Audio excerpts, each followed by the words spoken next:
Tokyo at night always has a very special beauty. The long roads stretch out, the neon lights reflect on the wet pavement, and the sound of trains echoes in the cold air. In a small apartment complex, on the outskirts of Setagaya, there lived a girl named Ayame Mel, 30 years old, single, always appearing strong, neat, and independent. But behind the wing of apartment 301, May was a woman filled with loneliness, a loneliness that had lasted for many years. May no longer believed in marriage after being betrayed, and from that day on she told herself, "I can live alone. But a child is probably something I don't want to miss out." Our next-door neighbor is Sakamoto Ren, 33 years old, a calm, quieted engineer. He lives a disciplined and gentle life. Like the person he is. Ren is kind, considerate, and especially always gives others a sense of security. May noticed that long ago, but I never thought that one day I would bring an unusual offer to your doorstep. That night, Tokyo was pouring rain. The cold wind made me shiver. She stood in front of the door of room 302, clasping her hands together, and rang the bell. The door opened. Ren looked at her, his eyes now surprised and worried. "Ayame-san, are you okay?"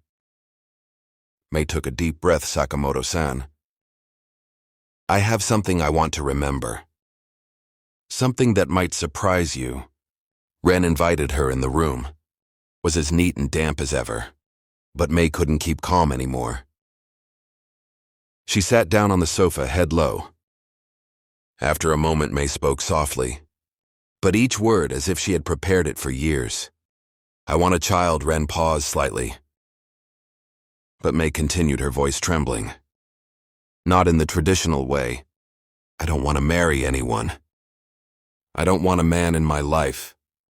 I just want to be a mother. The doctor said I don't have much time left. I have thought about artificial insemination. But we need a donor." She looked up, her eyes sparkling but determined. "I want it to be you. I believe you are a good person. Someone I can trust." Ren was silent. Not a shock, but because he had never seen me so fragile. The strong girl he met every morning was blooming before him with all the loneliness she had hidden for so long. A moment later, Ren asked, "Ayame-san, have you thought about it? This isn't just a one-night stand. This is of a lifetime." May nodded, tears falling silently. "I've been thinking about it for 2 years. I don't need a marriage. I just want a baby to call me mom." Ren let out a very deep sigh. Then he said in a calm, sincere voice, "If it's legal safe, clear, I'll help." May burst into tears, not because she was sad, but because she had finally found someone willing to accompany me in the most courageous decision of my life.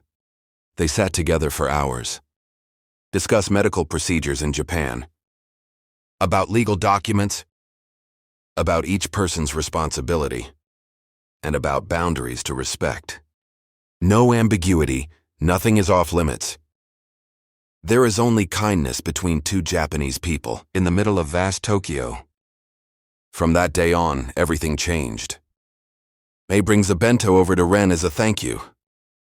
Health regeneration is available every day. The two of them started going to the hospital together, calm, mature, and sympathetic. No one calls it love, no one calls it an obligation. But between them is an invisible thread. Fragile, but the injured party. Quiet but warm. A new journey begins in the middle of vast Tokyo. Two adults chose to help each other enter a new chapter. New of life, deep. Gentle stabbing. Truly Japanese after that rainy night in Tokyo.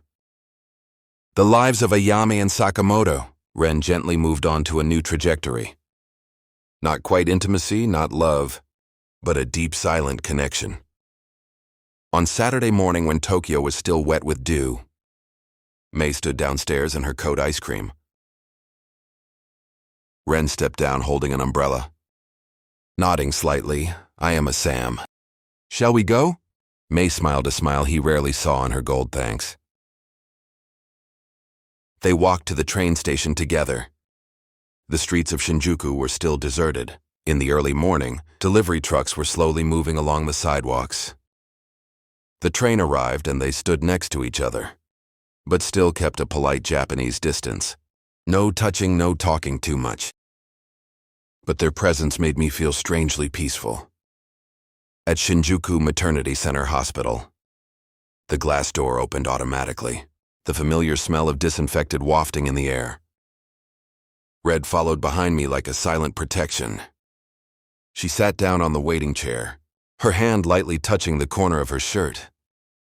Red noticed she was shaking slightly. "Ayama-san, are you worried about the cage?" "Don't worry, it's just, I've been alone for too long. Today with you coming along feels a bit different." Ren paused slightly, a very small sentence, but made his heart soften a beat. Not long after, the nurse called my name in the consulting room. The doctor looked at them and asked, "Are you two husband and wife?" May replied very clearly, "No. I just want to be a single mother." He's a biological support person. The doctor nodded without judgment. In Japan, this is not uncommon. The doctor explained the procedure. May listened attentively, taking notes, while Ren watched silently, occasionally glancing over to make sure May wasn't too nervous. Until the doctor said, "Ayama-san, your success rate is not low, but you need to be mentally prepared. There will be failures, there will be days when you feel discouraged and lose hope. May is a bit of a firewood." Ren immediately spoke, "If you have decided, then just be patient step by step." Meg turned to look at Ren, his gaze was calm, but enough to make her feel like she was no longer alone. On the way back, the Tokyo afternoon wind blew gently.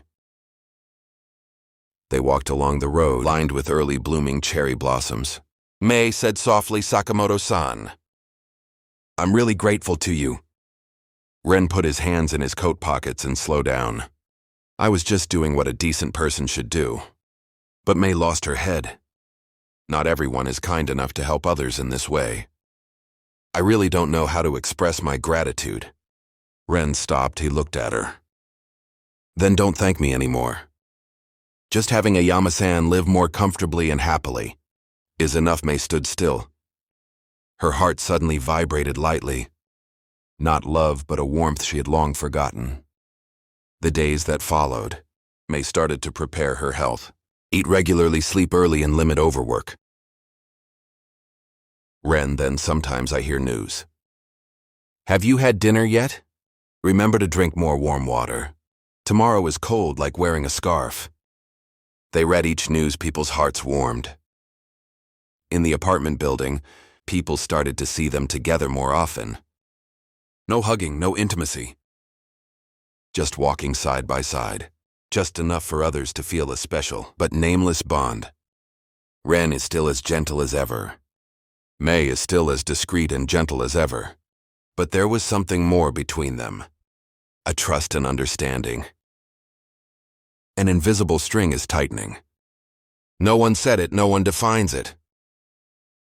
And then one day the hospital called May, informing her that the official surgery schedule has been confirmed. May tightened her grip on the phone.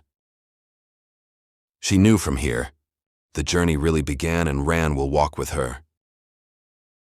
That morning, Tokyo was bathed in the pale light of early winter.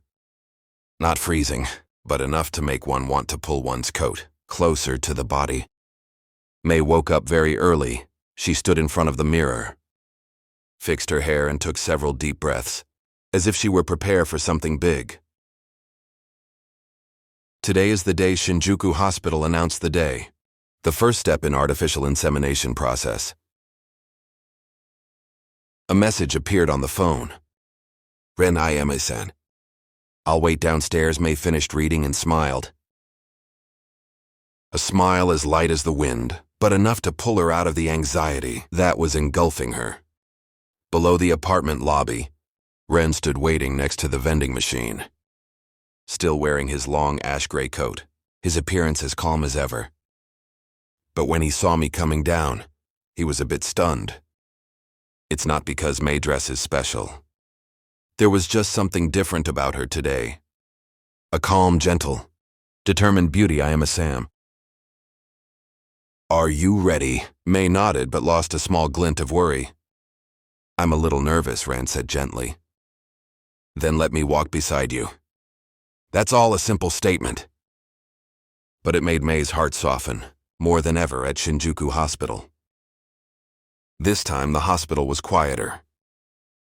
Couples waited in silence, occasionally holding hands and whispering. May saw that scene suddenly, felt a very slight sense of loneliness in her heart. Ren recognized it immediately. He asked, "What's wrong with you?" May shook her head, but her voice was low. "I just feel a little regretful. If only we could have a normal family. It would be great." Ren sat down next to her, not touching her, but his voice was unusually warm. The first family is not always two people who fall in love and get married. There are other kinds of families too.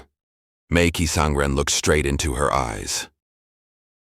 There are families that are built on trust, respect, and adult choice. I am a Sand. You're not alone in this. A warm feeling spread from her chest to her eyes, causing them to redden slightly. May unconsciously tightened her grip on her bag. In the consulting room, the doctor explained the procedure again carefully, step by step. May listened carefully. Rent sat next to her, his hands on his knees, nodding occasionally, as if to reassure her that everything was okay. Until the doctor asked if the process is successful. Have you two thought about the relationship between you and the child? May paused slightly. Ren was also silent for a few seconds. May spoke first. I will be a single mother. I don't want to put any pressure or responsibility on him. Hearing that, Ren's eyes darkened slightly, but May noticed the doctor smiled and looked at Ren. What about you? Even though you don't take legal responsibility, emotionally, do you think you'll be okay? Ren sat up straight, his voice calm but deep. I'm not heartless. I know what I'm doing and I'm prepared. I would never bother Oyama-san, but if she needs even just once, I'm always ready to help in that red moment.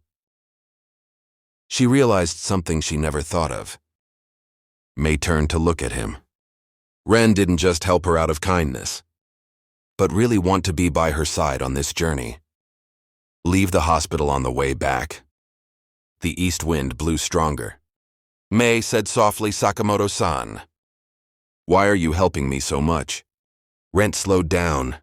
He looked straight at the illuminated elevated railway, then said, because I don't want to see someone face the world alone. And most of all, I don't want to have to be strong alone anymore. May stopped. Those words seemed to touch the deepest part of her heart. She is used to being strong. Get used to doing everything yourself. Get used to hiding emotions. But Ren, he was looking out at it all that night. May returns to background 301. Ren entered room 302, the two doors closed. But their hearts were moving, one small step closer. May lay down on the bed, her hands on her stomach. For the first time, it felt like there was more than just a dream about a child, but also a man who silently accompanied him all this way. A slight feeling, but that loose but surprisingly moist. Today May understood one thing. Her journey to motherhood is no longer a lonely one.